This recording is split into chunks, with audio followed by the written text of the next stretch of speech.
మీ ఇంట్లోనే మీరు హద్దు మీరు ప్రవర్తించినప్పుడు ముందనే మాట ఏంటి? చర్చికి వెళ్ళి వచ్చిన వాళ్ళు ఇలాగైనా ఉండేది అంటారా లేదా?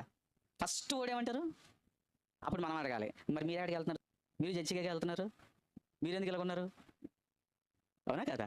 అంటే ఇక్కడ అనేవాడికి వినేవాడు లోకం అన్నట్టు, ఇప్పుడు ఎవరినైతే మనం తప్పు అంటున్నామో వాళ్ళకి ఆదర్శంగా కదా మనం ఉండాలి. అవునా కదా?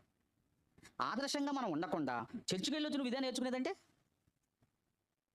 వాళ్ళు చర్చికి వెళ్తున్నారు, నువ్వు చర్చికి వెళ్తున్నావు. వాళ్ళు చర్చికి వెళ్ళే దానికి తగ్గట్టుగా లేరు. నువ్వు తగ్గట్టుగా ఉన్నావా? నువ్వు లేవు. సో ప్రతి వ్యక్తి ఫస్ట్ భయభక్తులు కలిగిన వాడు అంటే ముందు అతని ప్రవర్తన చూస్తాం. ఆ ప్రవర్తనలో ఏం కనబడాలట? భయభక్తులతోనా, వినయ భయభక్తులతోనా? అంటే వినయం లేని భయము, వినయం లేని భక్తి, వాసన లేని పువ్వు అంటారు చూసారా?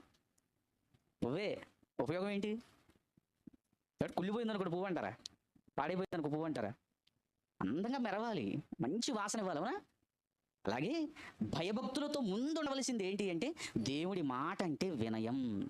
వినయం అంటే మళ్ళీ విన్నదాని ప్రకారం చెయ్యటమే వినయం. ఇప్పుడు ఏమంటున్నాడు? వినయ భయభక్తులతో దేవునికి ప్రీతికరమైన సేవ చేయాలి.